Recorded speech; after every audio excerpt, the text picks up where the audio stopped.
Vatandaş leksiyalarini sözlep bolduq. Bugün Çinslağı 2020 yıl 12. ayının 4. günü.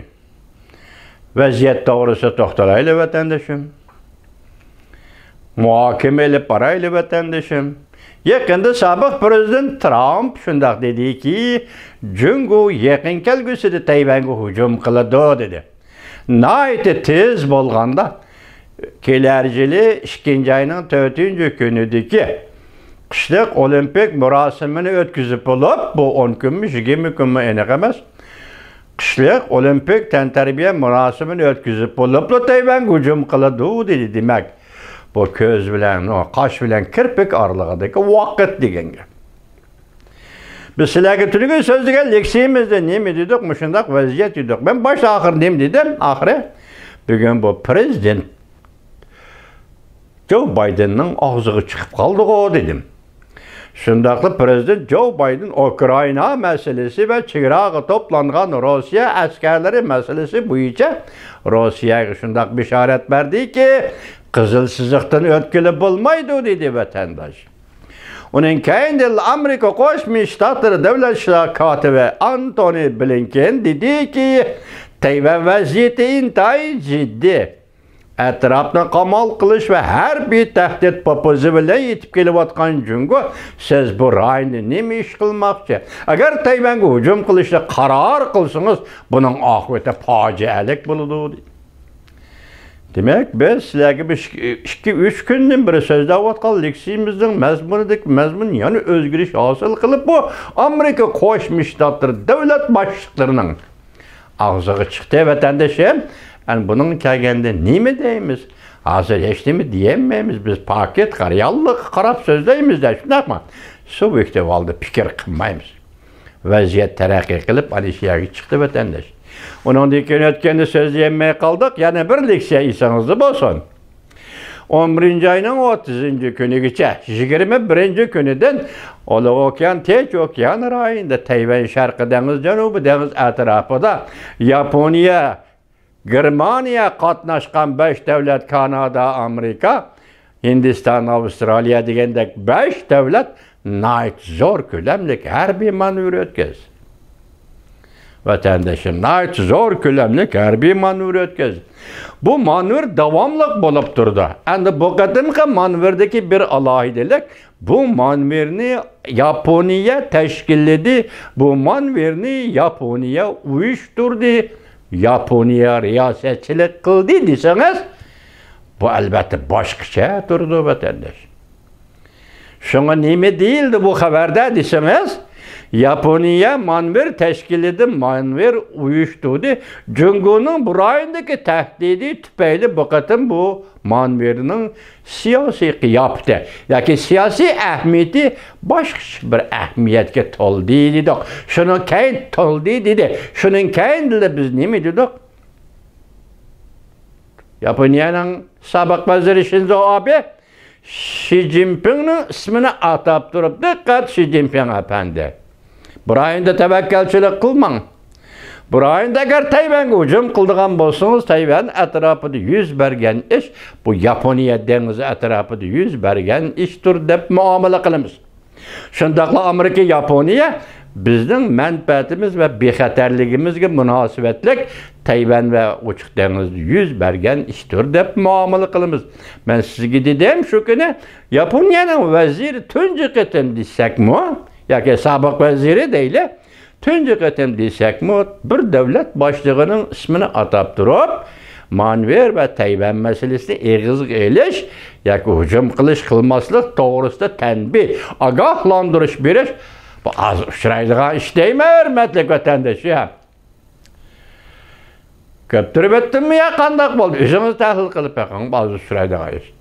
Endilikte Shinzo Abe şunu sözleyip bulup endişo, Prezident Joe Biden Ukrayna meselesi doğrusu da yukarıdan agahlandırır. Kızıl sızıqı dəstləşkir mümkünlük yok. Onundan devlet şakatı Antony Blinken ne mi dedi? Tayvan, dikkat Jungo.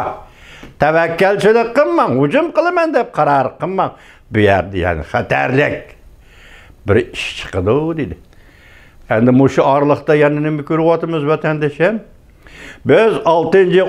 umumiy yig'in 11 ayının 8, 9 kunlari oxirlashdi Jungo Kompartiyasining 19 navbatlik 6 umumiy yig'in oxirlashganda mushu Jansinje, bugungi Jansinje nima degan edi? Biz sizlarga yetkazaqam o'zimiz dedik. Biz ishni taqaymiz. Har qanday shirkatga, mayli chet el, mayli Jungo. Hatta islahat degan shaxsiy, xususiy shirkatlarni mi taqaymiz degan ma'noda. Taqaymiz, islahat oyoqlashdi degan edi.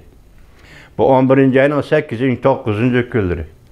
Bugun endi 20 kundan keyin yoki 24 kundan keyin deyli, Jungoning Washington turishliq bosh elchisi Chinga echib etdik. Bu darvozani echib etdik. Tasdiqlashdi, qolaylaştırdık. Amerika'nın şirketleri, savdo sanoatchilari marhamat Jungoga kelinglar. Bu qanday o'zgarish vatandoshim? Bu tulkining o'zgarishi desangizmi bo'ladi? Men boshladim-ku. Buningda 40 yil burun. Sizlar ishlaydish vaqtida kelinglar chet el shirkatlarida shundoq degan edi. 40 yildan keyin yana da'vatida buni degan gap bu tulkining ifoda bildirishi edi. Tulkim bunday ifoda bildirmaydi, cuma o'ylashib ifoda bildirdi deyman vatandosh. Onun şu qiziqarliq pishmog'ini nimalarga boshlayotgan emas, vaziyatga Jungo dunyo bo'yicha eng zo'r demokratik davlat anglab qo'yildimi vatandosh bu gaplarni. Oqtashli kitob e'lon qildi. 2 kundan keyin Washingtonda bu yig'in chaqirildi. Xalqaro demokratiklar davlatlar yig'ini. O'sha gap hozir endi kelganda hozir Wall ko'chisi xulos chiqasak, Wall ko'chisi yaqin arada Jungoning Amerikada bozorga chiqqan shirkatlarning hammasi qo'g'lab chiqarish. Bu hozir Jonlining nazariy degan to'g'ri film bo'lib keldi. Endi rasmiy maqola yoki rasmiy xabar bo'lib qachon keladi? Dal shu vaqt sizlarga yetkazamiz. Bu yerdagi ish intayin nozuk, intayin og'ir. Qancha nozuk bo'lsa, u nozuklikning darajasi tasodifligining o'zi darajasi shuncha og'ir deb faraz qilsangiz bo'laveradi. Jungoning Amerikada bozorga chiqqan shirkatlarni qo'g'lab chiqarish degan gap Jungo bilan savdo tijorat kelish, berish, kelish tugidi degan. Tunugundimi deganda Angliya parlamentlar guruhi qurib chiqqan buyuk arbob siyosiy odam agar sen Jungoda kishilik huquq va boshqa ishlarni yaxshilayman desang, bardoshlik ber. Jungoga tayini belishda azaytsan bu mesele hal bo'ladi. Agar azaytmasan, qancha yil vaqirasan, vaqiraverganki, sening kishilik huquq degan so'zlaringga Jungo pisand qilmaydi degan edi. Agar biz shuning Volkus javoban mushin dedi deyli, agar unda tabiiy holda ulunish bo'lmasimi, tabiiy holda bog'lanishlik bo'lmasimi shundan deb turayli. Biroq mushu kun, ya'ni Chingangning o'tirig'i saklab chiqib, bundaq vaziyatning oldini olish uchun hozir Amerika shirkatlarini Jungoga berishga taklif qildi. Amerika shirkatlari mushaqiriqlar uchun Jungoga boramdi, bormamdi, bu ikkinchi gap. Biroq bu yerdagi yana sizning bir diqqat nuqtangiz, Wendy Sherman, Maun davlat ishtirokchisi va Amerika Qo'shma Shtatlari, Stefano Sanano, masalan, Yevropa ittifoqi tashqi ishlar ministrligining ministri. İkinci qatam Jungo masalasi to'g'risida suhbat o'tkazdi deyilgan gap buni aytdi eg'ir gap mana. Bu nima eg'ir gap deymiz? Chunki bu yerdagi masala muhokama etimiz Jungo masalasi, kishilik huquq masalasi, Hong Kong Uyg'uriston masalasi, Tibet masalasi. Mana bu yil 6-7 oyda o'tkazilgan 7 davlat yig'ini. Keyingi 20 davlat yig'ini garchi bu ishlar o'tirib qo'yilmagan bo'lsa-mu, 2019-yili Yaponiyaning Osaka shahrida o'tkazilgan 6-oyning 30-kunidagi 20 davlat yig'inida Hong Kong masalasi, Hong Kongda namoyish, Uyg'uristonda irqiy qirg'inchilik mushu vaqtda o'tirg'i elingan edi.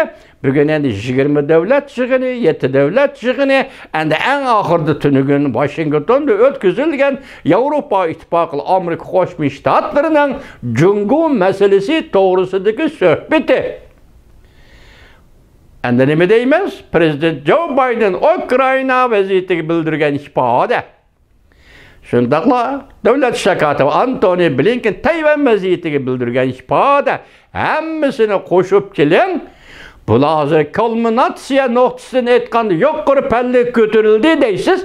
Endi bu qandaqsa kayniga yenish kerak. Kayniga yenishning shartlari nima? Agar oldiga menish kerak bo'lsa, u vaqtida yuz beradigan oldimizdagi vaqalar nima? Hurmatli vatandosh. Sizdan ixtiyoringizga qo'ydim.